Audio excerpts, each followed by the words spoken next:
आपको मेरी आवाज क्लियर है?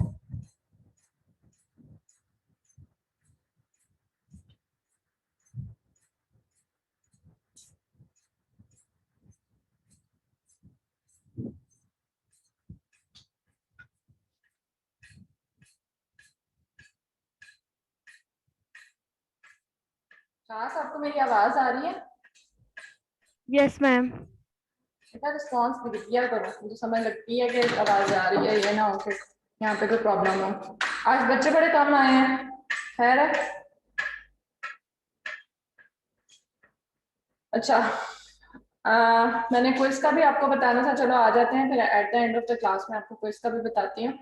स्टार्ट करते हैं आज का लेक्चर। हमारा नया टॉपिक स्टार्ट हो रहा है, नया रीजन स्टार्ट हो रहा है। हमारा नी कंप्लीट हो गया, नी के तीनों हमने एनाटमी, उसकी पैथोलॉजीज और उसकी टेक्निक अल्ट्रासोनोग्राफी के लिए हमने पढ़ ली थी। आज हमारा सेकंड रीजन स्टार्ट होगा, रिस्ट। ठीक है, इसकी भी उसी तरह हम लोग तीन उसको डिवाइड किया हुआ, तीन लेक्चर्स में। नंबर 1 इज एनाटमी, सबसे पहले हम रिस्ट की एनाटमी पढ़ेंगे, देन उसकी पैथोलॉजीज पढ़ेंगे और जो भी एसोसिएटेड पैथोलॉजीज हैं, एंड देन जो हम अल्ट्रासोनोग्राफिकली उसकी डिजीजेस को पिक कर सकते हैं, जो अल्ट्रासोनोग्राफिकली हमें नजर आ सकती हैं, वो प्रॉब्लम्स, वो पैथोलॉजीज, वो हम लोग उसकी टेक्निक्स में पढ़ेंगे कि क्या पेशेंट पोजिशनिंग होनी चाहिए, प्रूव कैसे रखेंगे, कौन से सेगमेंट को किधर देखेंगे, वो हम लोग अल्ट्रासाउंड टेक्निक में देखेंगे। ठीक है, तो रिस्ट हमारा स्टार्ट हो रहा है। रिस्ट थोड़ा सा उसी तरह करेंगे हम लोग एनाटमी से। अच्छा, उससे पहले मैं आपको ना थोड़ा सा इसके बारे में एक डायग्राम बनाती हूँ, ताकि हम लोग जब भी इसको रीड करें ना तो हमें समझ आ जाए बेसिकली कि रिस्ट एनाटमी है क्या। और हम लोग रीड करेंगे, हमें सब समझ आ जाएगा। ठीक है, एक एक स्लाइड को सिर्फ रीड करने की है। जिस तरह मैंने आपको बताया था कि जब भी किसी जॉइंट को हम लोग पढ़ते हैं तो उसको हम लोगों ने उसकी एनाटमी पढ़ने के लिए पहले हम लोग उसकी बोन्स पढ़ते हैं कि कौन सी बोन्स मिलके वो जॉइंट बनाती हैं। देन हम लोग उसके ऊपर देखते हैं कि वो बोन्स कैसे यूनाइट कर रही हैं, कौन से लिगामेंट्स ऐसे हैं जो कि इनको यूनाइट कर रही हैं। ठीक है, फिर उसके बाद उधर से मसल्स कौन से गुजर रहे हैं, वो कौन से मसल्स वहां पे वो वाली पोजीशंस कर रहे हैं, क्योंकि हमने देखनी होती है कि उस जॉइंट पे हमारे पास कौन कौन सी मूवमेंट्स हो रही है। ठीक है, फिर वो मूवमेंट्स कौन से मसल रिस्पॉन्सिबल हैं जो वो वाली मूवमेंट्स करवा रहे हैं। ठीक है, वो मसल्स हम लोगों ने देख लिए, एक्सटेंसर्स कौन से होते हैं, फ्लेक्सर्स कौन से होते हैं। ठीक, फिर उसके बाद हमने उसके बाद क्या उसकी एनाटमी में देखना है कि लिगामेंट्स हो गए, ठीक है, जिन्होंने इसको यूनाइट किया। फिर उसके बाद हमारे बोन्स देख ली, कौन कौन सी बोन्स है इसके अंदर, मसल्स देख लिए। ठीक है, नर्व सप्लाई, या फिर हम लोग उसकी आर्टीरियल या वेनस ड्रेनेज देख लिया, या उसके रिलेटेड कोई भी ऑर्गन्स जो भी स्ट्रक्चर्स पड़े हुए हैं उनको देख लिया। ये सारी उसकी एनाटमी है कि हमें नजर क्या चीज आएगी वहां पे जब हम उसका अल्ट्रासाउंड करेंगे, कि कौन कौन सी चीज किस साइड पे, मीडियली क्या पड़ा हुआ है। ठीक है, लेटरली कौन कौन से बोन्स हैं, फिर उसके बाद प्रॉक्सिमल कौन कौन सी रोज हैं, और डिस्टली कौन सी रोज हैं रिस्ट की। ठीक है, मैं आपको एक डायग्राम दिखाती हूँ। ठीक है, डायग्राम मतलब बना के दिखाती हूँ, और आपने मुझे जो है उस फिर आपको पूरी एनाटमी समझ आ जाएगी। ठीक है, फिर हम लोग सिर्फ रीड करेंगे तो पूरा आज का लेक्चर कंप्लीट हो जाएगा। अच्छा,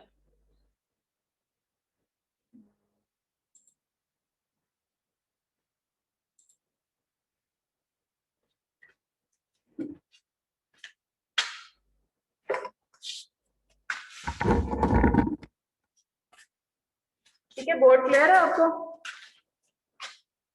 अच्छा, रिस्ट जॉइंट हमें पता है कि हमारा रिस्ट जो है बेसिकली ये हैंड का ये पार्ट होता है रिस्ट का। ठीक है, अब हम लोगों ने इसके प्रॉक्सिमल भी देखना है, इसके डिस्टल भी देखना है कि कौन सी बोन्स जो है वो इन्वॉल्व होकर ये रिस्ट जॉइंट हमारा बना रही है। फिर हमने देखना है कि इसके ऊपर मूवमेंट्स कौन सी हो रही हैं रिस्ट जॉइंट के ऊपर।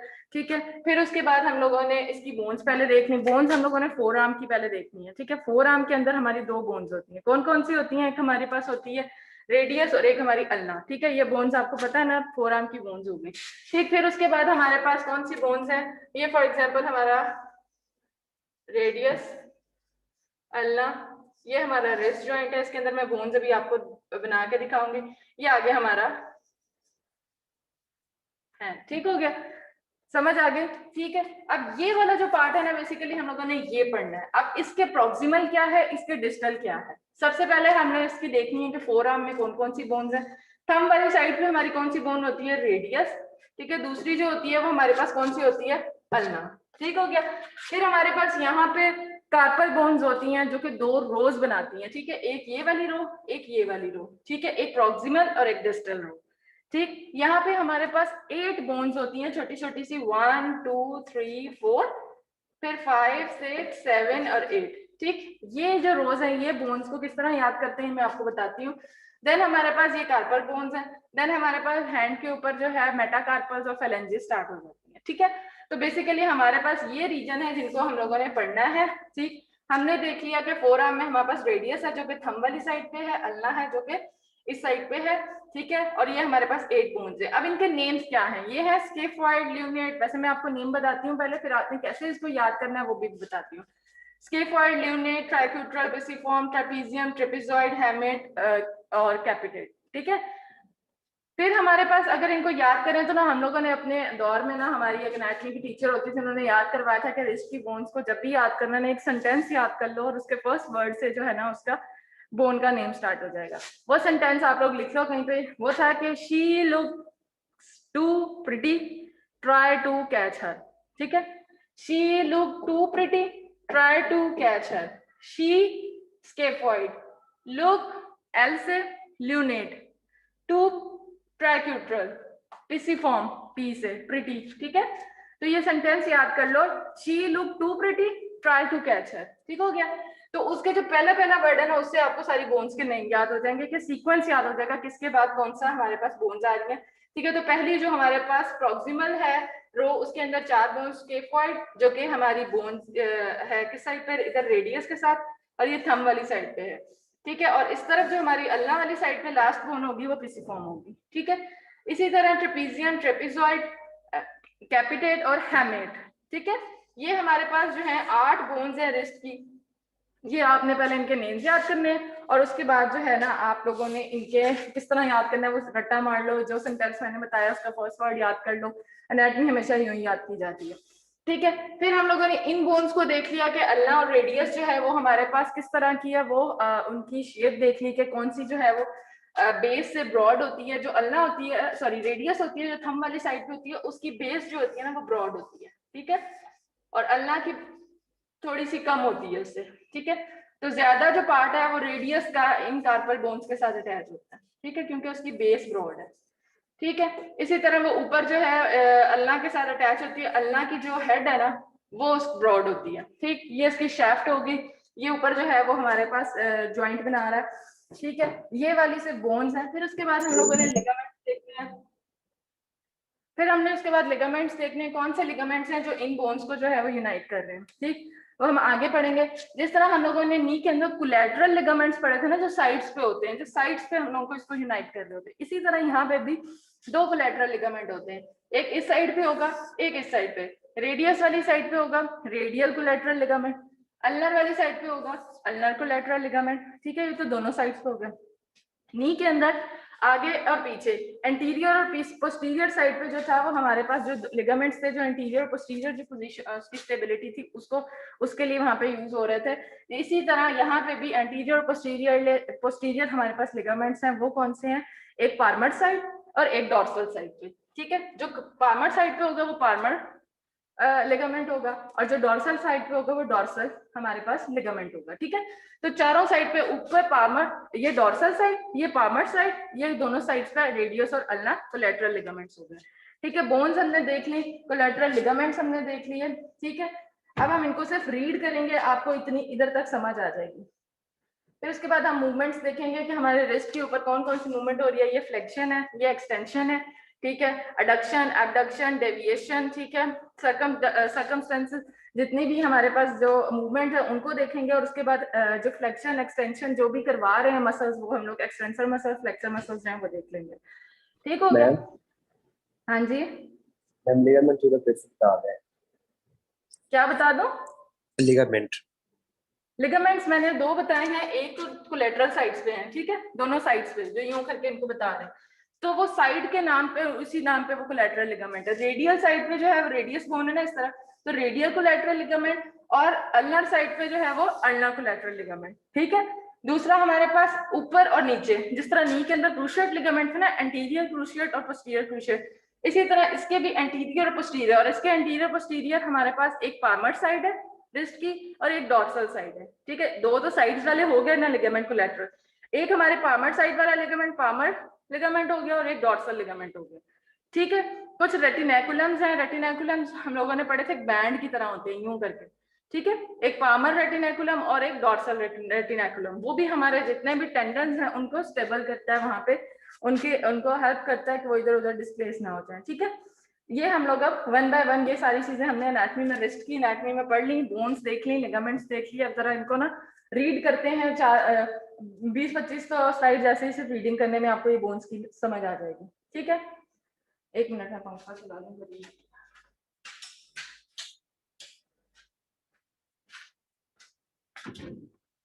अच्छा,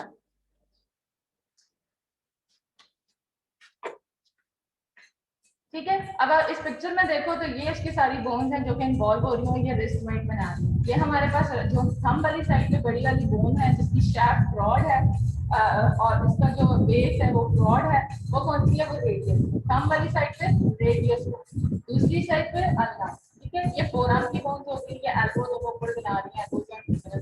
ठीक, आगे जो है हमारे पास रिस्ट के अंदर जो 8 बोन्स आपको नजर आ रही हैं वो ये छोटे छोटे से बोन्स है, जिनको मैंने आपको बताया था 2 रोज होती हैं, एक डिस्टल रो और एक प्रॉक्सिमल।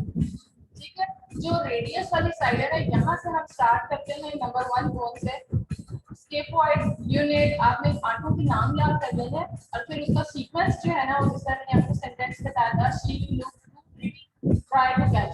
ठीक है, ये हमारे जो टीचर थे ना, मैम आपकी आवाज नहीं आ रही। आवाज नहीं आ रही सबको? सबके साथ सबका? यस मैम, बहुत कम हो गई है मैम, ब्रेक हो रही थी आपकी आवाज।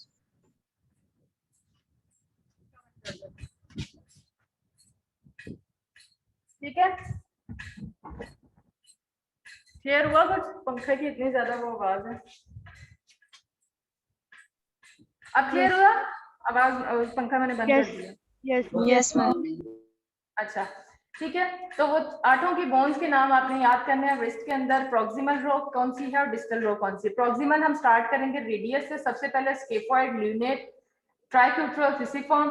देन ये आगे मैं आपको रोज दिखाऊंगी, वहां पे नेम सारे लिखे होंगे, वहां से आपने याद कर लेने हैं। लेकिन आपने एक सेंटेंस याद कर लो ये वाला, या जैसे आपको जिस तरह भी लगता है कि हम लोग इस तरह इसकी सीक्वेंस याद कर सकते हैं कि इसके बाद ये बोन आती है, इसके बाद ये एक रो 4 ने बना दी, अगली 4 जो है वो नीचे वाली रोज ने डिस्टल रो बना दी। ठीक है, तो ये रिस्ट जो है ना, हमारी जो बोन्स हैं वो ये कंप्लीट हो जाती हैं इस पिक्चर के अंदर। अच्छा, फिर हम लोग जल्दी जल्दी से इनको पढ़ लेते हैं कि रेडियस किस तरह की होती है, किस साइड पे होती है, अल्ना क्या होता है। ठीक है, ये सिर्फ रीडिंग वाली है, वो मैं आपको बता चुकी हूँ इनकी क्या क्या चीजें किस तरह की नजर आती हैं, किसके साथ अटैचमेंट है। Radius is the shorter of the 2 long bones of the forearm, other is the ulna. It extend from the elbow to the wrist and the bone on the thumb side of the arm. समझ आ गई? Radius on the thumb side, जो bone हमारी thumb side पे है that is radius, दूसरी वाली ulna. ठीक है, the radius rotates around the ulna enabling the hand to rotate and be flexible. The projection just above the thumb side of the wrist marks the end of the radius. अगर आप खुद परपेट करो अपना, तो आपको जो थंब साइड पे थोड़ा सा उभार सा नजर आता है जहाँ पे आपको बोन फील हो रही है, ठीक है, वो उसका वहां पे जो है ना, वहां पे हमारी जो रेडियस है वो खत्म हो रही है, आगे से फिर हमारी कार्पल बोन्स जो है वो स्टार्ट हो रही है। ठीक है, then हमारे पास the shaft of the radius has a broad base that articulate with the lower end of the ulna and with the upper bones of the wrist. वो मैंने आपको बता दिया कि जो रेडियस है उसकी जो बेस है वो थोड़ी सी ब्रॉड होती है comparative to the ulnar bone. ठीक है, तो वो कार्पल बोन्स के साथ ज्यादा उसका आर्टिकुलेट कर रही है। ठीक, radius because it's broad from its lower part. अच्छा, the disc shape head of the radius which is smaller than the base. अब बेस तो हमने बता दी that is broad and articulates with the carpal bones. जो उसका head है वो थोड़ा सा छोटा होता है, ठीक है, कंपैरेटिव टू इट्स बेस। ठीक, वो क्या करता है? Articulates with the lower end of the humerus to form the elbow joint. ऊपर जो हमें पता है कि वो जो है उसका, बस अपने क्या चीज याद करने वाली है? रेडियस। रेडियस बोन जो है कार्पल के साथ प्रॉक्सिमली अटैच होती है। ठीक, उसका जो बेस है वो ब्रॉड होता है, उसका जो हेड होता है वो शॉर्ट होता है। शॉर्ट वो जो हेड है वो आर्टिकुलेट करता है अल्ना के साथ और ह्यूमरस के साथ टू फॉर्म एल्बो जॉइंट। ठीक, ये सिर्फ ज्वाइन कैसे कर रहे हैं और उनकी शेप कैसी होती है to make a joint. The head of the radius lies below the lateral epicondyle in the lower part of the depression on the back of the elbow. ठीक है, ये रेडियस की आप देख रहे हो किस तरह की शाफ्ट होती है। ये इसका स्टाइलॉइड प्रोसेस जो इस साइड पे हमें नजर फील भी हो रहा होता है, जब हम इसको फील करें अपने रिस्ट के थोड़ा सा ऊपर एक साइड पे, तो हमें बोनी थोड़ा सा फील हो रहा होता है, ठीक है। फिर हमारे पास ये आप देख रहे हो ब्रॉड है इसका बेस, ये इसकी शाफ्ट हो गई, ठीक है। ये इसका हेड हो गया जो कि छोटा होता है कंपैरेटिव टू इट्स बेस, ठीक। फिर ये हमारे पास उसकी रेडियल ट्यूबरोसिटी है, ठीक है। ये रेडियस की शाफ्ट है, मसल्स इसके ऊपर अटैच होते हैं। वो बस हम लोगों ने देख लिया कि जॉइंट कैसे बन रहा है, किस तरह उसके बोनी जो है वो अटैचमेंट्स हैं। The shaft of the radius is buried among the muscles but can be felt through them. Okay. अच्छा, distal end of the radius is a block of bones that can be felt at the distal end of the forearm, जो कि carpal bones है। Distally radius जो है वो उसके साथ मिलके बनता है। अब हमने proximal देख लिया कि wrist joint जो है उसके proximally क्या क्या चीजें पड़ी हैं, 2 bones हैं, ज्यादा अटैचमेंट रेडियस की है, थंब साइड पे है कार्पल बोन्स के साथ, ठीक है। बेसिकली कार्पल बोन्स जो है ना वो बना रही है रिस्ट जॉइंट, ठीक है। रेडियस और कार्पल बोन्स जो है ना मिलके क्या बना रही है हमारे पास रिस्ट जॉइंट, ठीक। हमने प्रॉक्सिमल 2 बोन्स देख ली, उनका देख लिया कि वो किस तरह की शेप होती है। अब आगे हम लोग आते हैं wrist joint. The wrist joint also known as radiocarpal joint because ऊपर जो है proximally radial bone के साथ and नीचे carpal bones unite करने, is a synovial joint in the upper limb, ठीक है। This joint is synovial joint because इसमें synovial fluid होगी। अच्छा, wrist joint formed by the radius and the articular disc proximally and proximal row of the carpal bones। कौन कौन सी है proximal row? जो पहली रो मैंने आपको बताई थी, scaphoid, lunate, tricutril और pisiform, ठीक है। Distally, अच्छा, together the carpal bones form the convex surface which articulates with the concave surface of the radius and articular disc। अब जो ऊपर हमारे पास बेस थी रेडियस की वो कनकेव होती है, ठीक। और जो हमारी बोन्स है ना वो एक कॉन्वेक्स सा ऊपर यूं करके रो बनाती हैं, आर्च सी बनाती हैं, ठीक है, जो पहली रो होती है। तो कन्वेक्स जो है वो अटैच हो जाएगा, आर्टिकुलेट करेगा कनकेविटी ऑफ द रेडियस से, क्योंकि जो उसका जो बेस है ना वो थोड़ी सी कनकेव होती है, ठीक। समझ आ गई कैसे रिस्ट जॉइंट बन रहा है। फिर उसके बाद आ गया marking the area of the transition between the forearm and the hand. अब कार्पल बोन्स जो हैं वो डिस्टली हमारे पास क्या है, पहले इनके नेम्स हम लोग आगे मैं डायग्राम में दिखाऊंगी, वो याद कर लो, अच्छी तरह याद कर लो। मैं बार बार पूछूंगी, आठों के नाम जिस तरह मर्जी ये सेंटेंस से याद करने हैं, रट्टा मारना है, लेकिन सीक्वेंस प्रॉपर होना चाहिए कि अप्रोक्सीमेटली जो है वो हमारे पास किस रेडियस वाली साइड से स्केफॉइड स्टार्ट हो रहा है, तो उसके दूसरी अल्ना वाली साइड पे कौन सी बोन एंड होगी। सीक्वेंस प्रॉपर दोनों रोज का याद हो, ठीक है। रेडियस से स्टार्ट करना है और दूसरी साइड पे जाना है अल्ना वाली साइड पे। इसी तरह फिर सेकंड रो में आ जाएंगे, रेडियस वाली साइड से स्टार्ट करना है और अल्ना वाली साइड पे जाना है, 8 के नाम। The carpal bones on the ulnar side only make intermittent contact with the proximal side. The tricutral only makes contact during ulnar deviation. अब मैंने बताया कि ज्यादातर जो है ना रेडियस का जो पार्ट है ना वो अटैच होता है कार्पल बोन्स के साथ। अल्ना का इतना ज्यादा उसके साथ अटैचमेंट नहीं है कार्पल बोन्स के साथ, अनटिल अनलेस जब अल्नर डेविएशन होती है। अल्नर डेविएशन का क्या मतलब होता है कि ये जो हमारी, ये मेरा हैंड है ना, नजर आ रहा है, ये मेरी थंब वाली साइड है, ये मेरा जो है वो कौन सी साइड है, अल्नर साइड है। तो मैं अगर अपने हैंड को अल्नर साइड पे डेविएट करती हूँ, दिस इज द डेविएशन, ठीक है। ये कौन सी है, रेडियल साइड पे radial deviation, this is ulnar deviation. Ulnar deviation के दौरान जो है वो ट्राइक्यूट्रल के साथ अल्ना की जो है वो अटैचमेंट होती है, अदरवाइज नॉर्मल अगर हम देखें तो उसकी अल्ना अटैच नहीं होता उसके साथ। क्लियर हो गया? अच्छा, अब ये बोन्स हैं, इनको याद कर लो। प्रॉक्सिमल सबसे पहली वाली ऊपर वाली रो जो के रेडियस बोन के साथ अटैचमेंट है, पहली वाली प्रॉक्सिमल रो है वो है स्केफॉइड, ल्यूनेट, ट्राइक्यूट्रल, पेसिफॉन। डिस्टली नीचे आ जाओ, स्केफॉइड के बिल्कुल नीचे ट्रेपीजियम, ट्रेपीजॉइड, कैपिटेट और हेमिट, ठीक है। वही सेंटेंस अगर यहाँ पे लगाओ, as she look to pretty try to catch her, ठीक है। उसका पहला वर्ड जो है ना वो आप देख लोगे तो आपको याद हो जाएंगे आठों के आठों बोन्स के, ठीक है। ये हम लोगों ने कितने साल पहले जो अपनी एनाटॉमी फर्स्ट ईयर में इस तरह याद किया था, तो अब तक ये सेंटेंस याद है, तो उससे हम लोग जल्दी जल्दी से बोन्स के नेम याद कर लेते होते हैं, ठीक है। एनाटॉमी हम लोगों ने याद ही, हमारे जो टीचर थे वो हमेशा हमें कोई ना कोई सेंटेंस बता देते थे कि अगर कोई चीज यहाँ पे पढ़ी है तो किस तरह याद करनी है, तो ये एनाटॉमी हमेशा यूं ही याद हुई है, ठीक है। पिक्चर में देखो, रेडियस वाली साइड पे सबसे पहले ये स्केफॉइड, फिर ये बड़ी वाली बोन ल्यूनेट, ट्राइक्यूट्रल और पेसिफॉन, ये एक रो बन गई। नीचे फिर आ जाओ, सबसे पहले ट्रेपीजियम, फिर ट्रेपीजॉइड, कैपिटेट, हेमेट, ठीक है। प्रॉक्सिमल एंड डिस्टल दोनों रोज होगी, किस तरह ये अटैच हो रही है, ठीक। तो अल्ना जो है वो इतना ज्यादा इसके साथ अटैचमेंट नहीं है, ट्राइक्यूट्रल बोन के साथ इसकी अटैचमेंट होती है जब अल्नर डेविएशन होती है तो, ठीक है, अदरवाइज ये इतना ज्यादा इसके साथ अटैच नहीं होती carpal bone. So this is the wrist joint, proximally ये दो बोन्स, ठीक है, डिस्टली हमारे पास मेटाकार्पल्स है, बट ये जो हमारे पास कार्पल बोन्स है ये और ये मिलके हमारे पास रिस्ट जॉइंट बना रही है, ठीक है। बोन्स अभी तक समझ आ गई है, दोबारा से वही हमारे पास डायग्राम है, ठीक है। ये हमारे पास कार्पल बोन्स है, सीक्वेंस वही याद कर लो अच्छे से। अब आ जाओ, बोन्स हमने कंप्लीट कर लिए, अब रिस्ट जॉइंट में हमारे पास स्ट्रक्चर्स कौन कौन से हैं जो कि हमने अल्ट्रासाउंड में भी देखने हैं, ठीक है, जो कि हमारे पास इंपॉर्टेंट है रिस्ट जॉइंट के ऊपर। वो हमारे पास आ गया, number 1 is the carpal tunnel, ठीक है। कार्पल बोन्स हैं तो कार्पल टनल एक बनाती है। टनल क्या होता है, आपको देखा होगा ना, वो एक टनल होता है जहां से ट्रेन भी गुजरती है, ठीक है। इसी तरह यहाँ पे भी एक टनल है, एक स्ट्रक्चर हॉलो सा, मतलब वो समझ लो कि एक टनल है जिसके अंदर से हमारे स्ट्रक्चर्स पास करेंगे। वो हम देखेंगे कि इन कार्पल जो एरिया है, इस कार्पल एरिया के अंदर से जो स्ट्रक्चर गुजर रहे हैं, कार्पल टनल उसको कहते हैं, वो कौन से स्ट्रक्चर है, ठीक। फिर हमारे पास anatomical snuff box is very important, wrist joint के ऊपर हमारे पास एक वो बनता है स्नफ बॉक्स, वो हम आगे पढ़ते हैं इसको जाके कहाँ होता है, किस तरह का दिखता है, उसकी क्या इंपॉर्टेंस होती है, ठीक है। फिर हमारे पास कुछ रेटिनैकुलम है, बैंड है कुछ, जिन्होंने हमारे टेंडन्स जो के गुजर रहे हैं वहां से और हैंड में जा रहे हैं, ठीक है, उनको सपोर्ट दी हुई है वहां बैंड्स ने कि वो इधर उधर ना मूव करें, ठीक। तो फ्लेक्सर साइड पे हमारे पास फ्लेक्सर रेटिनैकुलम और एक्सटेंसर साइड पे हमारे पास एक्सटेंसर रेटिनैकुलम, ठीक है। These are the regions which have to be included in the wrist joint, जो कि हम one by one अब इसको पढ़ेंगे।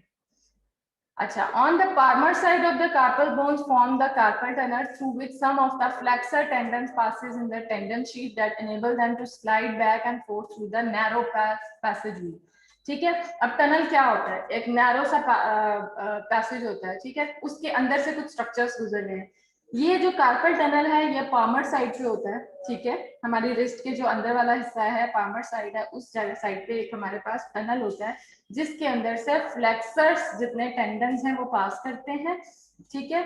और ये नैरो पास जो है ना, इसका क्या रोल है कि ये एक सपोर्ट देता है उन टेंडन्स को ताकि वो जो है वो इजीली वहां से पास कर सके, ठीक है। क्योंकि क्या होते हैं वो फ्लेक्सर टेंडन्स हमारे हैंड की मूवमेंट की वजह से वो कभी जो है ना बैक एंड फोर्थ मूवमेंट करवा रहे होते हैं, कभी यूं आगे कभी पीछे, क्योंकि हमारे हैंड की बहुत ज्यादा मूवमेंट हो रही होती है, ठीक है। तो वो जो है ना हमारे पास टेंडन्स हैं वो उनको एक जगह पे जो है वो उन्होंने सपोर्ट दी हुई है, वो इन रेटिनैकुलम्स में दी हुई है, ठीक है। ये टनल हमारे पास कौन सा है, कार्पल टनल। अब इसमें से स्ट्रक्चर्स कौन से गुजर रहे हैं, ये आगे स्लाइड में भी सारा मेंशन है, लेकिन अगर आप देखो तो ये ब्लैक कलर का जो है ये सारा टनल है, ठीक है। और इस टनल के अंदर से ये फ्लेक्सर्स हमारे पास गुजरे हैं, फ्लेक्सर टेंडन और एक मीडियन नर्व, ठीक है। ये हमारे पास कार्पल बोन्स है, ठीक, और ये हमारे पास अंदर फ्लेक्सर्स टेंडन्स जो है वो गुजर रहे हैं और मीडियन नर्व यहाँ पे ऊपर होती है, ठीक है। बाकी जो है वो टनल के बाहर से स्ट्रक्चर्स पड़े हैं, ठीक। अच्छा, this is important, fractures to the carpal bones are referred to as carpal fractures. अगर कार्पल बोन्स का फ्रैक्चर होता है तो उसको कहते हैं हम लोग कार्पल फ्रैक्चर, लेकिन अगर distal part of the radius का फ्रैक्चर होता है तो उसको कहते हैं फ्रैक्चर ऑफ द रिस्ट, ठीक है। हम लोग कार्पल बोन्स के फ्रैक्चर को रिस्ट फ्रैक्चर नहीं कह सकते हैं because it's a carpal fracture, and radius जो रेडियस हमारा डिस्टली अटैच होता है, डिस्टली अगर वहां पे कोई अगर फ्रैक्चर होता है तो this is known as the wrist fracture, ठीक है। अच्छा, अब हमारे पास आ गई हैं मूवमेंट्स, मैंने बताई कौन कौन सी मूवमेंट होती है, इसके ऊपर फ्लेक्शन होती है, एक्सटेंशन होती है, एबडक्शन, एडक्शन, ठीक है, can all occur at the wrist joint, ये हमारे पास मूवमेंट्स होगी। फिर दो डेविएशन है जो मैंने अभी आपको करके दिखाई है, ठीक है, एक है रेडियल डेविएशन, ये है abduction movement towards the thumb, radial deviation, radial हमारी जो है वो इस साइड पे है ना, ये वाली साइड, ठीक है। तो इस तरफ को डेविएट करो अपने हैंड को तो वो दिस इज रेडियल डेविएशन, अगर हम इस साइड पे अपने हैंड को मूव करते हैं तो दिस इज अल्नर डेविएशन, ठीक है, जो लिटिल फिंगर की तरफ होगी। तो दोनों की डेविएशन पता चल गई, बाकी फ्लेक्शन एक्सटेंशन तो आपको पता ही है कैसे,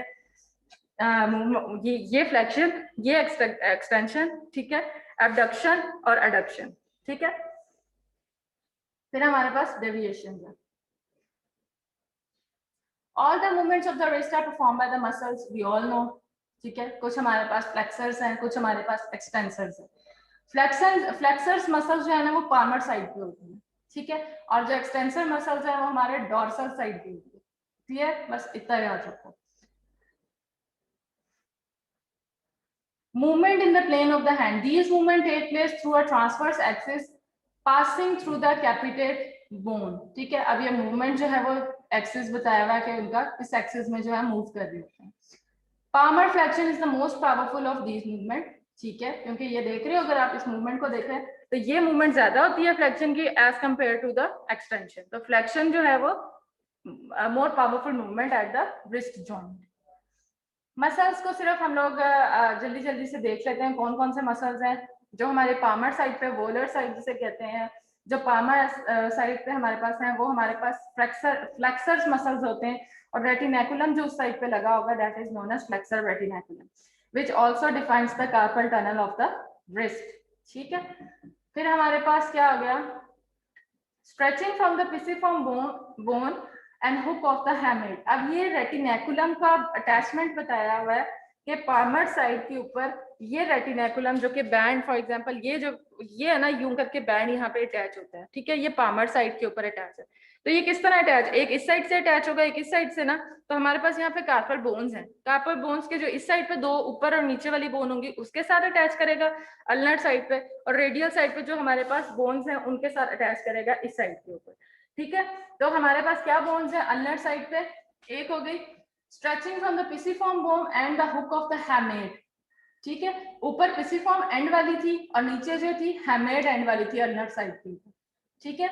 एक साइड पे वहां पे अटैचमेंट हो गई और दूसरी साइड पे हमारे पास स्केफॉइड थी और नीचे ट्रेपीजियम थी लेटरल रेडियल साइड के ऊपर, ठीक है। तो ये बैंड की अटैचमेंट इस तरह है कार्पल बोन्स के ऊपर, ठीक है। तो ये पामर साइड के ऊपर है, तो दिस इज फ्लेक्सर्स रेटिनेकुलम। क्लियर हुई है बात? अब तक कोई बात ना समझ आई है? ठीक है, बोन्स हमने पढ़ ली, बोन्स की अटैचमेंट्स पढ़ ली, कैसे प्रॉक्सिमल और डिस्टली हमारे पास बोन्स अटैच हो रही हैं। फिर हमने अभी तक कोई लिगामेंट नहीं पढ़ा, अभी तक हमने दो जो है रेटिनेकुलम्स पढ़ रहे हैं, वो बैंड की तरह होते हैं, एक डॉर्सल साइड पे और एक हमारे पामर साइड पे। पामर साइड पे फ्लेक्सर्स हैं और डॉर्सल साइड पे एक्सटेंसर्स हैं। पामर साइड पे जो बैंड है वो कैसे अटैच हो रहा है, हमारी जो बोन्स हैं कार्पल बोन्स, उनके एक साइड पे जो उसके एंड वाली दो बोन्स हैं अल्नर साइड पे उसके साथ अटैच, और दूसरी साइड पे जो रेडियल साइड पे दो ऊपर और नीचे वाली बोन्स हैं उनके साथ अटैच होकर हमारे पास ये बैंड इस तरह का फ्लेक्सर रेटिनेकुलम बनाएगा। अच्छा, कौन कौन से स्ट्रक्चर्स हैं जो कार्पल टनल से गुजर रहे हैं, जो मैंने पीछे डायग्राम में आपको दिखाए थे कि उसके अंदर से मीडियन नर्व गुजर रही है और कुछ हमारे पास फ्लेक्सर्स टेंडन्स गुजर रहे हैं, वो कौन कौन से हैं?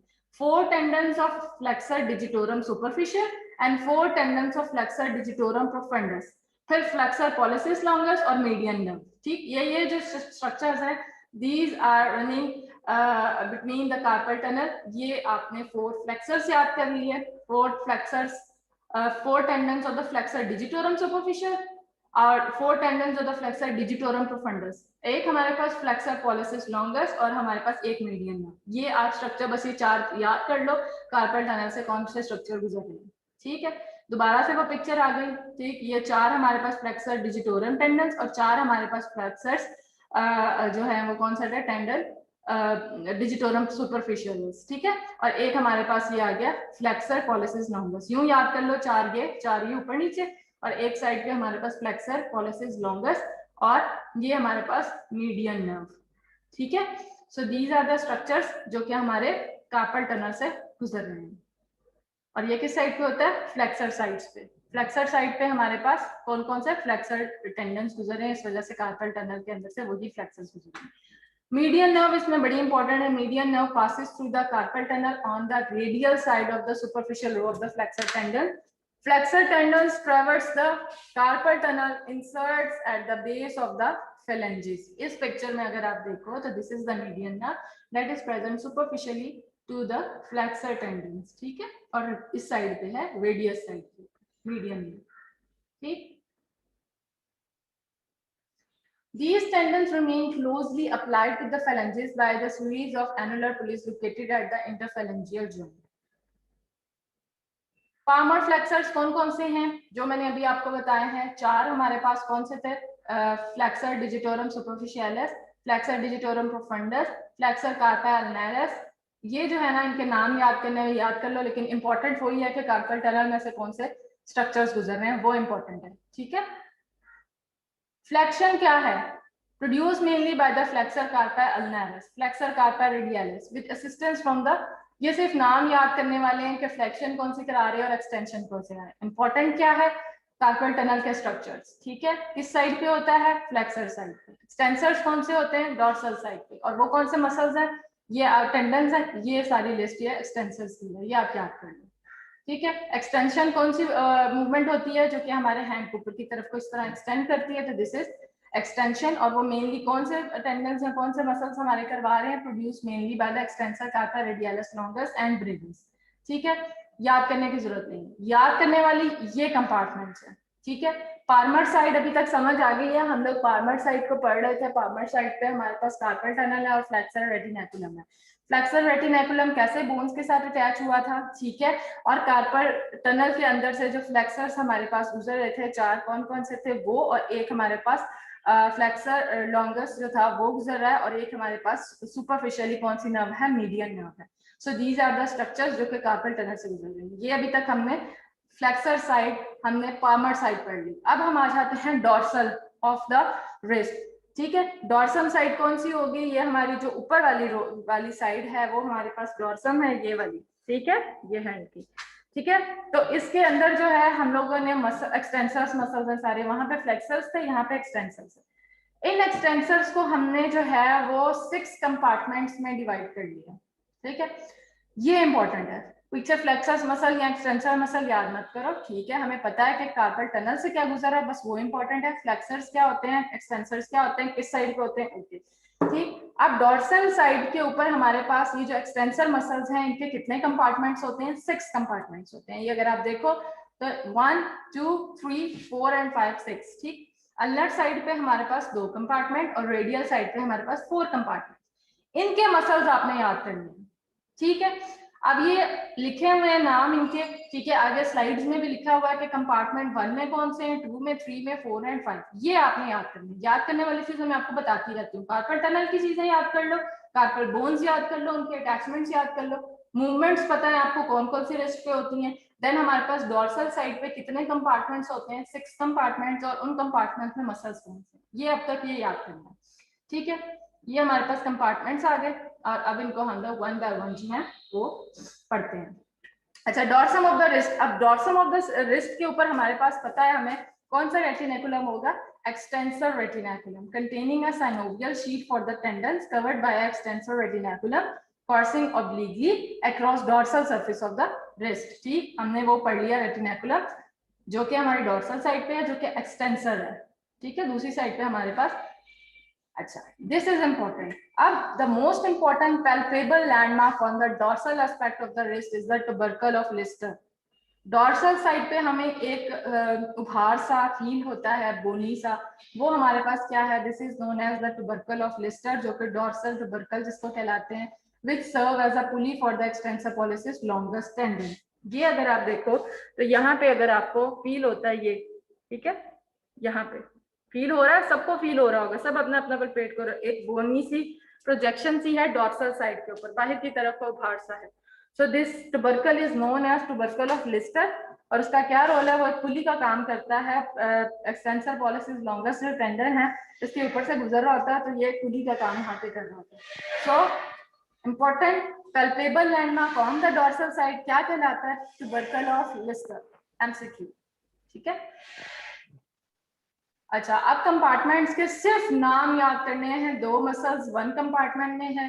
ठीक है, जिस तरह मैंने अभी आपको डायग्राम में दिखाई है, डॉर्सल साइड पे सिर्फ कंपार्टमेंट्स हैं, 6 कंपार्टमेंट्स हैं, उनके मसल्स याद करने हैं, उनके टेंडन्स याद करने हैं। ठीक है, कि फर्स्ट ये मैं क्वेश्चन देती होती हूँ, सेकंड कंपार्टमेंट में कौन कौन से मसल्स हैं? ठीक है, थर्ड कंपार्टमेंट में कौन से हैं? सेकंड, फर्स्ट में कौन से हैं? 6 में कौन से हैं? ठीक है, इनके सिर्फ आपने कंपार्टमेंट्स के जो मसल्स हैं वो याद करने हैं। नंबर 1, कंपार्टमेंट 1 में ये दो मसल्स हमारे पास, abductor pollicis longus and extensor pollicis brevis. Okay, second में extensor carpi radialis, extensor carpi radialis brevis. इनको याद करने की बजाय अगर आप इस इमेज को याद कर लो और इनकी एब्रिविएशन इसी तरह याद कर लो, ठीक है, 1 में ये है 2, 3, 4 एंड 5, तो हम लोग को पता है कि फिर हम लोग इनको राइट कर सकते हैं easily, extensor carpi radialis Brevis, ठीक है। फर्स्ट, सेकेंड नेम्स है इनके, थर्ड के अंदर सिर्फ एक ही है, वो कौन सा, एक्सटेंसर पॉलिसिस लॉन्गिस, थर्ड कंपार्टमेंट में। फोर्थ में ये दो, फिफ्थ में, सिक्स्थ में, ठीक है।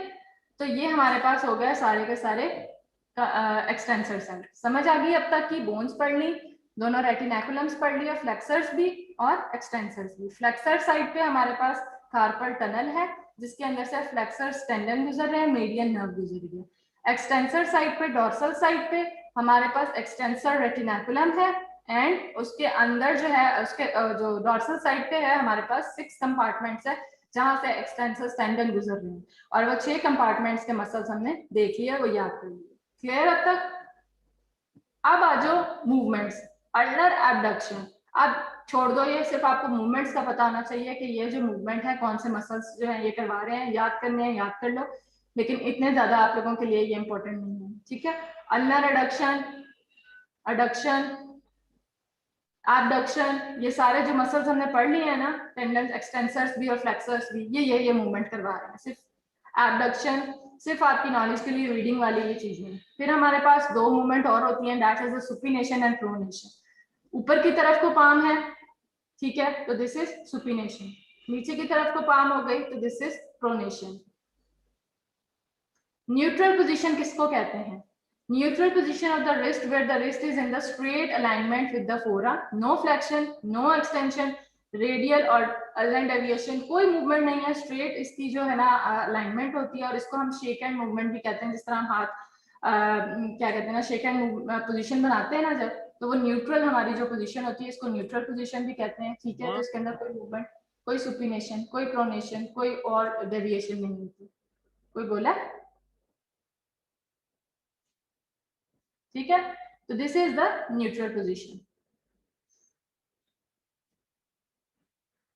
अच्छा, this is important, ulna is not a part of the wrist joint. मैंने जिस तरह बताया था कि अल्ना जो है वो कार्पल बोन्स के साथ अटैच नहीं होता until and unless ulnar deviation नहीं होती। अल्नर डेविएशन के दौरान जो है वो सिर्फ उसकी अटैचमेंट होती है, वो आर्टिकुलेट करता है बोन के साथ, अदरवाइज वो सिर्फ रेडियस के साथ, डिस्टली जो है वो रेडियल बोन के साथ नीचे उसके साथ उसकी अटैचमेंट है, उसकी कार्पल बोन के साथ अटैचमेंट नहीं है, ठीक है। तो ulna is not a part of the wrist joint, it articulate with the radius just proximal to the wrist joint at the distal radio ulnar joint.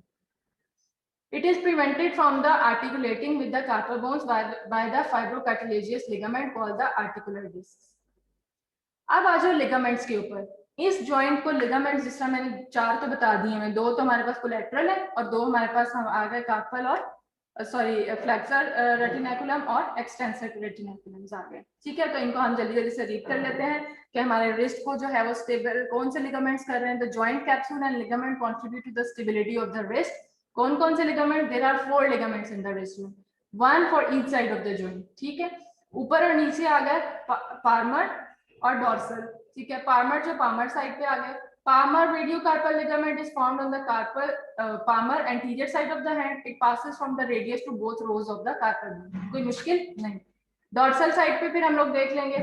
अच्छा, इसका फंक्शन क्या है? Apart from increasing stability is to ensure that the hand follows the forearm during supination, ठीक। फिर आ जाओ dorsal side पे, dorsal radiocarpal ligament जो कि पोस्टीरियर साइड पे है, ठीक। डॉर्सल का क्या फंक्शन है? Stable to the wrist, but also ensures that the hand follows the pronation. इसके डॉर्सल जो है लिगामेंट प्रोनेशन में, और जो हमारे पास दूसरा लिगामेंट है फ्लेक्सर साइड पे वो सुपिनेशन में हेल्प करता है। फिर कोलैटरल लिगामेंट्स आ गए। अल्नर साइड पे कौन सा हो गया? अल्नर कोलैटरल लिगामेंट, जो कि ऊपर कौन सी बोन्स है हमारी अल्नर साइड पे? स्टाइलर प्रोसेस और नीचे ट्राइक्यूट्रल एंड क्रूसिफर्म, ठीक। ये पूरी फर्स्ट रो जो बना रही है अल्नर की, वो उस साइड पे, अल्नर साइड पे जो हमारे पास कोलैटरल लिगामेंट है, that is ulnar collateral ligament, ठीक। अब इनकी क्या फंक्शन है इनका, वो डिस्प्लेसमेंट से बचाता है जो हमारी रिस्ट के बोन्स हैं उनको राइट या लेफ्ट या मीडियली लेटरली मूव करने से। दोनों साइड्स पे ये कोलैटरल लिगामेंट्स अटैच है, तो ये स्टेबल करते हैं बोन्स को ताकि वो इधर उधर डिस्प्लेस ना हो सके। ठीक है, तो अल्नर साइड पे अल्नर कोलैटरल लिगामेंट और रेडियल साइड पे रेडियल कोलैटरल लिगामेंट। ठीक है, और रेडियल का क्या काम है, लेटरल साइड पे उसकी डिस्प्लेसमेंट को प्रिवेंट करता है। ठीक हो गया, तो अल्नर साइड पर ये ग्रीन कलर का ulnar collateral ligament, radial side पर ये येलो कलर का radial collateral ligament. Palmar side है ये, तो पामर साइड पे हमारे पास पामर रेडियोकार्पल लिगामेंट। ठीक है, और डॉर्सल साइड पे अगर देखेंगे तो डॉर्सल रेडियोकार्पल लिगामेंट। ठीक है, 4 हमारे पास लिगामेंट हो गए that will stable the wrist joint. अब मैंने बताया था कि यहाँ पे हमारे पास एक बड़ा इंपॉर्टेंट सा स्ट्रक्चर है जिसको कहते हैं एनाटॉमिकल स्नफ बॉक्स। ठीक, ये अगर सब अपने अपने थंब को थोड़ा सा ऊपर करें तो आपको एक बॉक्स नजर आएगा, एक बॉक्स सा बनेगा। यूं करो थोड़ा सा थंब को, ठीक है, यहाँ पे एक डिप्रेशन फील हो रहा होगा, सब देखो अपना अपना फील करो, हो रहा है सबको? ठीक जी है मैम। यस थंब को थोड़ा सा बाहर की तरफ करोगे तो यहाँ पे हम लोगों को एक हॉलो सा एक डिप्रेशन सा मिल रहा है। This box is known as snuff box. इसकी इंपॉर्टेंस पता क्या है, गर्ल्स को भी पता होगी शायद, जब भी हम कोई परफ्यूम वगैरह लेते हैं, कब परफ्यूम को चेक करना हो ना, तो कहते हैं कि स्नफ बॉक्स में यहाँ पे परफ्यूम को स्प्रे करो और उसको यहाँ पे सूंघो। इसका मतलब होता है काफी देर तक उसकी स्मेल रहती है यहाँ पे। आपने नशेई देखे होंगे काफी रोड्स पे बैठे हुए, जिसको हम जहाज कहते हैं। ठीक है, उनको देखा कभी टीवी वगैरह में, जब वो नशा कर रहे होते हैं तो वो यहाँ पे कोई चीज रख के उनको सूंघ रहे होते हैं, देखा है? जी मैम। Yes ma'am. ठीक है, तो वो जो है ना वो इस जगह पे क्यों रखते हैं, ये जो इसकी इस बॉक्स की क्या इंपॉर्टेंस है, इसको स्नफ बॉक्स कहते हैं। यहाँ पे जो स्मेल होती है ना वो काफी देर तक हमारे जो है ना रहती है, सेंस उसका काफी देर तक रहता है। ठीक है, स्मेल का, तो इसीलिए जब भी हमने कोई चीज सूंघनी होती है हम स्नफ बॉक्स के अंदर डालते हैं, वो काफी देर तक उसका जो है ना असर रहता है। परफ्यूम जब भी चेक करते हैं तो इस साइड पे हम उसको स्प्रे करके जब भी कहीं लेने जाते हैं तो काफी देर तक उसकी स्मेल रहती है। इसी तरह जो वो हमारे पास ये जितने भी नशेई वगैरह होते हैं वो इसी तरह इसमें वो डाल के इसको सूंघते रहते हैं, उनको काफी देर तक इसका जो मजा आता है। ठीक है, तो जो है ना ये इसकी ये इंपॉर्टेंस है। ठीक है, तो ये हमारे किस साइड पे, रेडियल साइड पे, हमारे थंब के बिल्कुल नीचे एक डिप्रेशन है। ये बनता किस तरह का है, ये होता है ट्रायंगुलर है। ठीक है, इसके कुछ पार्ट्स मतलब इसके बाउंड्रीज बनती हैं, कुछ एक नीचे फ्लोर बनता है, एक बाउंड्री बनती है। तो वो हमने पढ़ ली इसकी कि क्या इंपॉर्टेंस है, किस साइड पे होता है और उसकी बाउंड्रीज क्या है, वो भी हम पढ़ते हैं। Anatomical snuff box or the snuff box is a triangular deepening on the radial dorsal aspect of the hand. ये इसकी हो गई लोकेशन। ठीक है, रेडियल साइड थंब के बिल्कुल नीचे हमारे पास एक डिप्रेशन सा है at the level of the carpal bones. Superficially, the scaphoid and trapezium forms the floor of the snuff box. नीचे जो है हमारे पास जो फ्लोर इसका बना रही है वो कौन सी बोन्स हैं, स्केफॉइड एंड ट्रेपेजियम बोन जो इसका फ्लोर बना रही है। नीचे इसके ये दो बोन्स होती हैं। ठीक है, the name originate from the use of this surface for placing and then sniffing powder, tobacco और स्नफ। ठीक है, ये अब समझ आ गई इस बॉक्स के क्या इसका नाम क्यों स्नफ बॉक्स कहा गया है। टोबैको जो है वो पाउडर होता था यहाँ पे, इसको उसको रख के वो स्मेल करते थे उसकी। ठीक है, इसीलिए उसको स्नफ बॉक्स कहते हैं।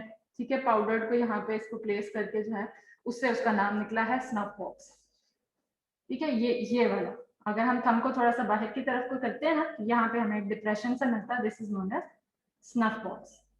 अच्छा, फ्लोर हमें पता चल गया, ये हमने फ्लोर यहाँ पे पढ़ लिया, स्केफॉइड एंड ट्रेपेजियम से बन रहा है। अब उसकी बाउंड्रीज कैसे बन रही है। Posterior border of the snuff box is the tendon of the extensor pollicis longa posteriorly. Anterior border is a pair of parallel and intimate tendons of the extensor pollicis brevis and abductor pollicis longus. ठीक, ये anterior और posterior की boundaries होगी और उसका हमने floor देख लिया कि नीचे कौन सी बोन होगी। Accordingly, the anatomical snuff box is most visible having a more pronounced concavity during the thumb extension. ये हमने देख लिया कि जब हम thumb को extend करते हैं पीछे की तरफ को तो उसकी concavity बढ़ जाती है, उसके अंदर depression ज्यादा हो जाता है। ठीक है, the proximal border is formed by the styloid process of the radius. अब इस के जो स्नफ बॉक्स है उसके अंदर से कुछ हमारी वेसल्स भी गुजर रही हैं। ठीक है, ये रेडियल साइड पे है ना, तो radial artery which passes through the anatomical snuff box on its course from the normal radial pulse detecting area. जब भी हम लोग रेडियल पल्स को डिटेक्ट करते हैं, हमें पता है ना, थंब वाली साइड पे अपने जो फिंगर्स हैं वो रख के रेडियल पल्स को जो है वो यहाँ से चेक करते हैं। तो कौन सी आर्टरी को ही हम देख रहे होते हैं, हम रेडियल आर्टरी को ही देख रहे होते हैं। तो रेडियल आर्टरी हमारी रेडियल साइड पे है, थंब वाली साइड पे है, स्नफ बॉक्स भी उसी साइड पे है, तो ये आर्टरी स्नफ बॉक्स में से गुजर की जाएगी। क्लियर? और वेन कौन सी होगी? Cephalic vein arises with in the anatomical snuff box. अच्छा, while the dorsal cutaneous branch of the radial nerve can be palpated by stroking along the extensor pollicis longa with the dorsal aspect of the fingernail।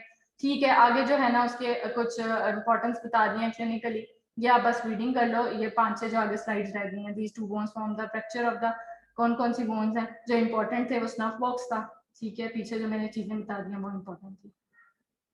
अच्छा, scaphoid fracture is one of the most frequent cause of medico legal issues. ठीक है, medico legal issues में जितने ज्यादा ये स्केफोइड bone जो है वो फ्रैक्चर होती है, जब भी हम लोग गिरते हैं ना, अगर हैंड के ऊपर या किस पे, स्केफोइड के फ्रैक्चर होने के सबसे ज्यादा चांसेस होते हैं। स्केफोइड बोन बहुत ज्यादा फ्रैक्चर होती है। This is the anatomical snuff. ठीक है, वेसल्स हमें पता चल गई कौन सी है, वहां से गुजर रही हैं। ठीक है, ये आगे बस रीडिंग वाली चीजें हैं, 2-4 स्लाइडें हैं, रीडिंग कर लो और हमारी anatomy of the wrist complete हो गई। कोई चीज ना समझ आई हो पूछो। ठीक है, इजी सा टॉपिक है कि इसमें बोन्स हैं, बोन्स के नेम्स जो याद करने वाली चीजें वो मैं बताती हूँ। कौन कौन सी बोन्स मिलकर रिस्ट जॉइंट बना रही हैं? डिस्टली फोर आर्म की बोन्स और मेटाकार्पल, दरमियान में हमारे पास कार्पल बोन्स है। कार्पल बोन्स और हमारे पास फोर आर्म की बोन्स मिलके हमारे पास क्या बना रही हैं? Wrist joint. ठीक है, अगर तो हमारे पास कार्पल बोन्स का फ्रैक्चर होता है तो that is known as carpal fracture. अगर हमारे पास जो है वो डिस्टली रेडियस का फ्रैक्चर होता है तो this is known as wrist fracture. ठीक है, फिर हमने बोन्स देख ली, बोन्स के नेम याद कर लिए, प्रॉक्सिमल रो में कौन सी बोन्स है, डिस्टली हमारे पास कौन सी बोन्स है। ठीक है, फिर उसके बाद हमने कुछ इसकी स्टेबिलिटी के लिए कुछ चीजें देखनी है। फ्लेक्सर साइड पे फ्लेक्सर रेटिनाकुलम है, एक्सटेंसर साइड पे एक्सटेंसर रेटिनाकुलम है और दोनों साइड्स पे कोलैटरल लिगामेंट्स हैं। ठीक हो गया, 4 लिगामेंट्स पढ़ लिए। फिर हमने कुछ जो है ना फ्लेक्सर साइड पे हमारे पास कार्पल टनल है, कार्पल टनल से जो स्ट्रक्चर गुजर रहे हैं इज इंपॉर्टेंट, को याद कर लो। 4 डॉर्सल साइड पे हमारे पास 6 कंपार्टमेंट्स हैं। 6 कंपार्टमेंट्स कौन कौन से हैं? अल्नर साइड पे 2 हैं और 4 किस साइड पे हैं? रेडियल साइड पे। और उनके दरमियान हमारे पास कौन कौन से टेंडन है वो याद कर लो। फर्स्ट के अंदर कौन है? 2 हैं, 6 के याद नाम याद कर लो। फिर उसके बाद हमारे पास मूवमेंट्स कौन सी हो रही हैं वो हमने देख ली है। ठीक है, उनके मसल्स याद करने की जरूरत नहीं है कि एबडक्शन कौन से करवा रही है, एबडक्शन कौन से करा रही है। ठीक, फिर हमारे पास रिस्ट पे इंपॉर्टेंट फंक्शन, एक इंपॉर्टेंट स्ट्रक्चर कौन सा आ गया? Snuff box. स्नफ बॉक्स की फ्लोर कौन से बोन्स नीचे बना रही है, नीचे उसकी कौन सी बोन्स होती हैं और उसकी बाउंड्रीज कौन बना रहा है। ठीक है, क्या इंपॉर्टेंस है इसकी, कहाँ से निकला ये स्नफ बॉक्स का वर्ड स्नफ। ठीक है, फिर इसके अंदर से वेसल्स कौन सी गुजर रही है? Artery, radial and when, सेफालिक। ठीक है, बाकी खत्म। ठीक, मुश्किल तो है कुछ नहीं है ना, इजी सा है। रिस्ट का थोड़ा सा लेंथी है, बस रीडिंग वाला है जो मैंने अभी आपको बता दी हैं चीजें। कोई क्वेश्चन है तो पूछ लो, फिर हम लोग जो है ना कुछ क्विज की बातें करते हैं। मैम हाँ जी, मैम ट्यूबरकल ऑफ डिस्ट्रिक्ट के फंक्शन बता रहा। किसका? Tubercle of district. Tubercle of Lister का फंक्शन एक वो पुली की तरह काम करता है, वहां से हमारे पास एक्सटेंसर पॉलिसिस लॉन्गेस्ट टेंडन है ना जो, वो गुजर रहा है। ठीक है, एक उभार से समझ लो कि हमारे पास डॉर्सल एस्पेक्ट पे है। ठीक है, बोनी एक प्रोजेक्शन सी है। ठीक है, तो वो हमारे पास पहले तो उसका नाम याद कर लिया कि डॉर्सल साइड पे हमारे पास एक bony projection is known as tubercle of Lister. Tubercle of में डिफरेंट नेम उसके दे सकती हैं, आपको पता होगा कि इसका नाम ट्यूबरकल ऑफ लिस्टर है। ठीक, अब उसका इंपॉर्टेंस क्या है कि वो पुली का तरह काम कर रहा है। पुली देखिए ना, वो एक सेंटर में एक छोटा सा हम लोग रखते होते थे, एक साइड से खींच और दरमियान में उसको सपोर्ट कर रहा है। इसी तरह वहां से हमारे पास जो है ना एक्सटेंसर पॉलिसिस लॉन्गेस्ट जो टेंडन है वो गुजर रहा है, उसके दरमियान ये पुली का, इसके ऊपर से गुजर रहा है तो उसकी अटैचमेंट है। ठीक है, लंबा होता है तो वो उसको जब मूवमेंट करवा रहा है ना, उस वो वाली मूवमेंट के दरमियान में वहां पे उसको वहां पे अटैचमेंट होती है, तो वो एज अ पुली उसको एक स्टेबल कर रहा होता है उस मसल को, सॉरी टेंडन को। ठीक है, बस डॉर्सल साइड पे एक बोनी प्रोजेक्शन, बोनी उभार, उस is known as tubercle of Lister. Clear हो गया? जी मैम, थैंक यू। ठीक है, फिर बार बार एक दफा रिपीट कर देती हूँ। बोन्स कौन कौन सी हैं रिस्ट की, ठीक है, फ्लेक्सर्स टेंडन्स, एक्सटेंसर टेंडन्स, ठीक है, लिगामेंट्स चारों साइड के कौन कौन से हैं, ठीक है, फ्लेक्सर रेटिनेकुलम, और उसके बाद फ्लेक्सर हमारे पास जो टनल है कार्पल टनल, उसमें से कौन से flexors, compartments at the dorsal side, 6 compartment नाम याद करने, and snuff box. These are the important things which you have to cover in the wrist joint anatomy. Clear? और कोई चीज? करंट, उसकी बाद क्विज की। अच्छा, आपका क्विज है आज, आप वेंसडे है इंशाल्लाह, जो नेक्स्ट आपका लेक्चर है सैटरडे को सुबह इसी टाइम पे जो है आपका क्विज होगा, ठीक है, सेकंड स्लॉट में। और आपको मैं 20 से 25 एमसीक्यूज दे दूंगी। क्लियर कोई एक इमेज भी दे सकती हूँ, एक दो इमेज जो कि क्लियर होंगी, ये ना कहना कि हमें समझ नहीं आएगी, वो आप लेबल के लिए भी मैं दे सकती हूँ जो कि आपके लिए क्लियर होगी, जो मैं बार बार बता चुकी हूँ कि ये चीज़ है, ये चीज़ है, ठीक है, वो क्लियर इमेज आपको क्लियर होगी, ठीक है। सिलेबस इसमें सिर्फ नी है, नी के जो तीनों हम लोग पढ़ लिए हैं, उसकी एनाटमी, उसकी पैथोलॉजी और उसकी क्या कहते हैं टेक्निक, ठीक है। नी वाला सिर्फ हमारे पास पूरा टॉपिक है। और पहला लेक्चर हमारे पास सिर्फ और सिर्फ प्रोब कौन सी यूज हो रही है, मस्कुलोस्केलेटल क्यों हम करते हैं, कि क्या फंक्शन है, उसमें अगर कोई एमसीक्यूज बन सका हुआ तो ठीक है, वरना वो सिर्फ एक आपकी क्या कहते हैं बेसिक सी चीजें हैं उसके अंदर के, मस्कुलोस्केलेटल की क्या इंडिकेशंस हैं, ये वो इस तरह की। पहला लेक्चर जो हमारा बेसिक्स है वो, और नी, ठीक है, नी कंप्लीट एक टॉपिक से दे रही है नी का, उसकी एनाटमी, उसकी पैथोलॉजीज और उसकी टेक्निक, ठीक है। एमसीक्यूज होंगे 20 से 25, एक या दो डायग्राम भी हो सकती हैं, ठीक है। एलएमएस के ऊपर आपके ये सारे मैं डाल दूंगी एमसीक्यूज। 30 सेकेंड्स का टाइम होगा एक एमसीक्यू के लिए, ठीक है। तो 20-25 मिनट्स, बल्कि ये ज्यादा है, 20-25 जो है वो एमसीक्यूज होंगे, तो 30 सेकेंड ये कि 15 से 20 मिनट मैक्सिमम, ज्यादा से ज्यादा लगेंगे मैक्सिमम, ठीक है। तो वो उसका टाइम होगा एलएमएस के ऊपर, मैं आपको ईमेल कर दूंगी कंफर्म कि ये आपके सिलेबस है, ये आपके इंक्लूड हो रहे हैं टॉपिक, और इतने बजे आपका एग्जैक्ट क्विज स्टार्ट हो जाएगा। 20 से 25 होंगे, 30 सेकेंड्स का टाइम होगा। एक एमसीक्यू का बहुत लंबे एमसीक्यू नहीं दूंगी कि आपको पढ़ने का टाइम लगे, और छोटे छोटे से होंगे, स्टेटमेंट जल्दी से पढ़िए और नीचे क्लिक किया उसका, ठीक है। तो ये इंशाल्लाह जो है ना कमिंग सैटरडे को हम लोग 15 से 20 मिनट्स में कर लेंगे, और उसके बाद हम अपना आगे लेक्चर कंटिन्यू करेंगे, ठीक है।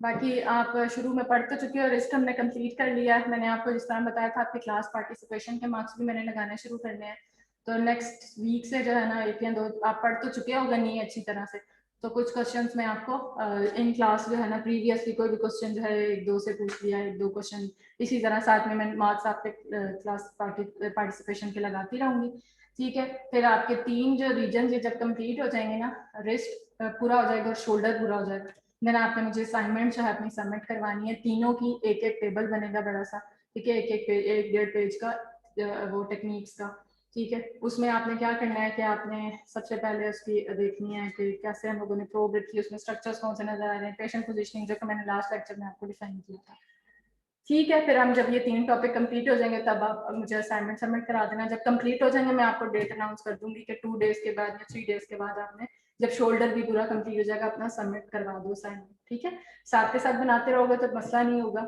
नी का आप लोग साथ ही उस दिन बना लेते, अब आगे जब रिस्ट की टेक्निक पढ़ेंगे तो रिस्ट का बना लेना, एक टेबल बनेगा और तीसरा वो 3 टेबल बनेंगे बस, और फिर आप मुझे सबमिट करवा देंगे, क्लियर है, ठीक है। क्विज का भी पता चल गया आपको, आज का टॉपिक भी कंप्लीट हो गया। कोई क्वेश्चन कुछ है तो पूछ लो, फिर मैं लेक्चर एंड करूँ। No ma'am.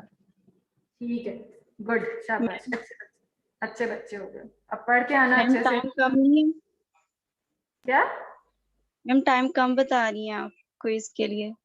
मैम ज्यादा 1 मिनट तो होना चाहिए ना। 1 मिनट में ना बच्चा कहाँ से कहाँ पहुंच यस जाता है, मैम।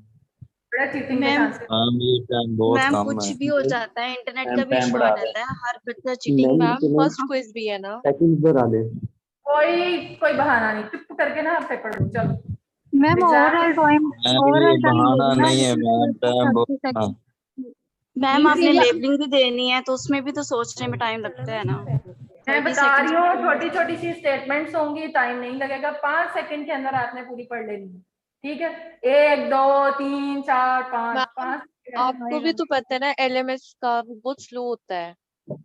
वो जिसके पास क्या कहते हैं, जिसका स्लो है उसका ये नहीं कि टाइम डिटेक्ट हो जाता था उसके अंदर, उसके पास खुलेगा ही उसी टाइम पे, ठीक है। और अपना नेट शेट जो है ना वो अच्छे से करवा के रखना एग्जाम के लिए, तो एटलीस्ट आप लोग ये ना कोई बहाने ना मारा करो। मैम नेट पे सिग्नल आ भी रहे हैं तो एलएमएस पे ना लोड होता है उस टाइम, और फिर वो सही नहीं चलता, 2-3 बच्चों का हमेशा मिस रह जाता है, तो फिर वो कहते हैं बाद में बात कर लीजिएगा, तो इसमें बहुत प्रॉब्लम होती है। देखो मैं इसीलिए कह रही हूँ आप लोग नेट जो है अपने अच्छे से कहीं पे भी एग्जाम के लिए जो है ना अरेंज करके रखो। सिर्फ 10 मिनट के लिए मैं आपकी क्लास के लिए आपको बख्श देती होती हूँ, चलो मैं अटेंडेंस नहीं ले रही, किसी की क्लास मिस हो गई, कुछ हो गया, लेकिन 10-15 मिनट के लिए एक अच्छा नेट कहीं पे, कहीं जहाँ अच्छा नेट आ रहा है वहां चले जाओ, वहां जाके बैठ जाओ, ठीक है। आपका कोई मैम मसला नहीं है, एग्जाम के लिए मैम थोड़ा नेट सा 4GB आ रहा, नेट 4GB आ रहा, लेकिन फिर भी वो एलएमएस पे लोड होता है यूनिवर्सिटी की तरफ से, अक्सर तो लोड ही नहीं होता, मतलब उधर ही एमसीक्यूज रह मैम जाते हैं आधे आधे। एलएमएस खुद ही डाउन हो जाता है जब एक साथ जी इतने मैम। सारे जाते हैं, तो वो वहां पे इश्यू आना शुरू हो जाता है। यस और मैम। फिर दोबारा वहां पे रेड फ्लैग आता है, उसकी वजह से रीलोड भी करो ना तो प्रीवियस डाटा भी डिलीट हो जाता है। कोई बात नहीं, इस बार नहीं आएगा, एलएमएस बहुत ज्यादा उन्होंने अपग्रेड कर दिया हुआ है, ठीक है, नया बन गया, अब मसला नहीं आएगा।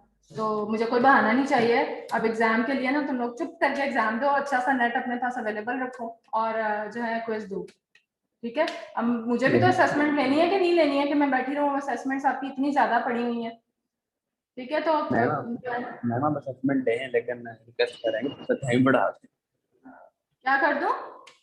थोड़ा सा बढ़ा दें। मैम आपको असेसमेंट लेने से हम नहीं रोक रहे, हम जस्ट इतनी रिक्वेस्ट करेंगे थोड़ा सा टाइम हमें मैम एक एमसीक्यूज के लिए 1 कंपनसेट मिनट कर तो दें, दे सो दैट दो। हम रिलैक्स होकर थोड़ा आराम 1 से कर मिनट लेंगे। बहुत ऐसा ज्यादा इशू है, आता भी 1 है। मिनट बहुत ज्यादा है बच्चों, पिछली मैम बार चलिए, मैंने 45 मिनट्स रखे थे और इतनी चीटिंग हुई थी, इतनी चीटिंग हुई थी, सबके फुल मैम फिर मार्क्स आए। 45 सेकेंड्स कर लें।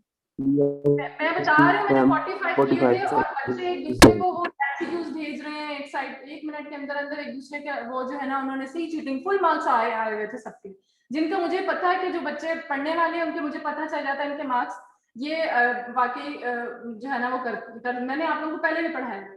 कुछ बच्चे जो होते हैं बिल्कुल पढ़ने वाले नहीं होते, उनके भी फुल मार्क्स आए हुए थे, ठीक है। तो वो चीटिंग का भी हमें पता चल जाता होता है, चीटिंग हो रही होती है। और जो पढ़ने वाले ना उनको इशू नहीं होगा कि हमें जो 30 सेकंड्स में मैंने एक स्टेटमेंट पढ़ी है मुझे आंसर आ गया। मुझे पता है कि 30 सेकंड्स अगर जिसका एमसीक्यू का टाइम ज्यादा लगेगा, स्टेटमेंट लंबी है, उसका मैं टाइम देख लूंगी। मैं बता रही हूँ मैंने छोटे छोटे से देने हैं स्टेटमेंट्स और उनके फटाफट से आपने नीचे कंफर्म आंसर है वो जल्दी जल्दी आप लोगों ने कर दिया। जिसका लगेगा कि मुझे स्टेटमेंट बड़ी है मैं टाइम खुद ही कर मैम दूंगी। मैम जिसने चीटिंग करनी उसके लिए 10 सेकेंड्स भी काफी है, आज उसको आंसर सिर्फ चाहिए।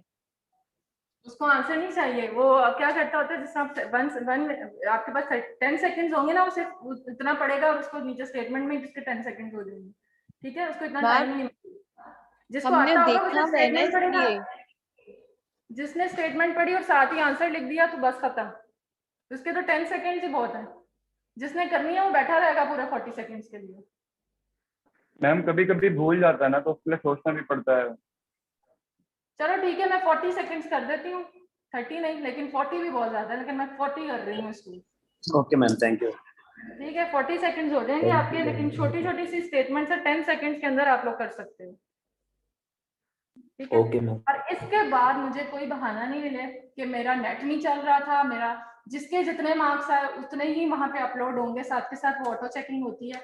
मुझे बाद में कोई ना कहे कि जिसके तक मैसेज पहुंच गया ठीक है, जिसने क्लास आज नहीं ली उस तक भी पहुंचा दो कि मैम वेटेज मेरा ये इशू था, मेरा वो इशू था। एग्जाम के लिए मैं कोई वो नहीं बर्दाश्त करूंगी, ठीक है। बहाने कोई नहीं चलेंगे, जिसका जो इशू है कोई बात नहीं, वो इशू रह गया, वो 0 मार्क्स भी लग सकते हैं, ठीक है। नेट अवेलेबल करो, कुछ मैं पहले बता रही हूँ, मेरे पास बाद में कोई ना आए रोता हूँ। मैम लास्ट टाइम भी मेमो मैम के फाइनल में वेटेज मेरा कितनी रिटन है? पेपर सारा ब्लैंक हो गया था नेट 10%। एलएमएस के इशू की वजह से। वही कह रही हूँ ना, आप नेट अवेलेबल करो, जहाँ पे अच्छा नेट आ रहा है उधर चले जाओ। मैम नेट अवेलेबल है, हर चीज अवेलेबल है, एलएमएस का इशू था।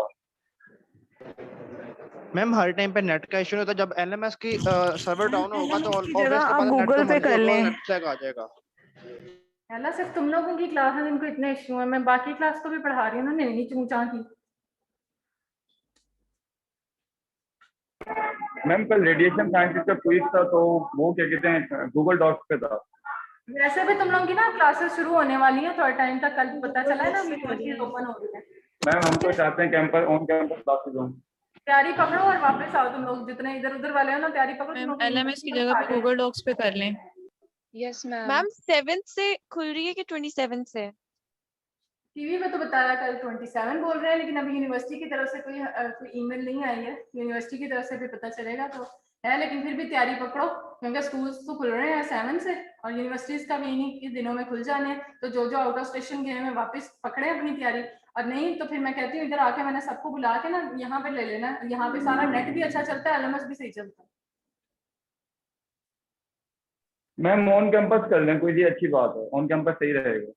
ऑन कैंपस इंशाल्लाह मेड करेंगे, एक क्विज तो दे लो इस तरह, ठीक है? चलो मैम जैसे आप कहें वैसे कर लें। 10% वेटेज है इसकी, तो इंशाल्लाह कोई मसला नहीं होगा। तो मैं पहले कह रही हूँ बहाना कोई ना लगे, नेट शेट अवेलेबल रखो, नहीं हो सकता यहाँ यूनिवर्सिटी के यहाँ आके बैठ जाओ बताए बगैर ही, ठीक है? ये लैब में आके, ठीक है? यहाँ पे भी बड़ा अच्छा नेट चलता है। जो यहाँ लाहौर के हैं वो यहाँ आके दे लें, जो लाहौर से बाहर है वो कहीं अच्छा नेट देख के वहाँ पे बैठ जाए, ठीक है? टेस्ट के लिए, एग्जाम के लिए थोड़ा सा अपने आप को वो कर लिया करो। हर चीज जो है तुम लोगों को हलवा तो मिलता है, हर चीज आप लोगों को डाउनलोड करके लेक्चर्स मिल रहे हैं घर बैठे हुए, सब कुछ आरामदारियां। और पेपरों के लिए भी तुम लोग ऐसे नहीं कर लें मैम, ऐसे कर लें, ऐसे नहीं कर लें, ऐसे कर लें। हर चीज स्टूडेंट्स के ऊपर तो नहीं ना होती ना, हमें अपना भी तो देखना है ना, ठीक है? तो एक टॉपिक अच्छे से तैयार करो, ये पूरा नी को, और पहला लेक्चर जो बेसिक्स वाला है, ठीक? एमसीक्यूज होंगे और डायग्राम, अगर मैं फिर कह रही हूँ अगर जो कंफर्म डायग्राम, जो क्लियर डायग्राम होगी वो दूंगी, जो कंफ्यूजिंग होगी वो नहीं दूंगी, ठीक है? चलो ओके। बहुत रोते हो तुम लोग, बदतमीजो। जल्दी यूनिवर्सिटी खुले, तुम लोगों को ऑन कैंपस सारे काम कराऊं।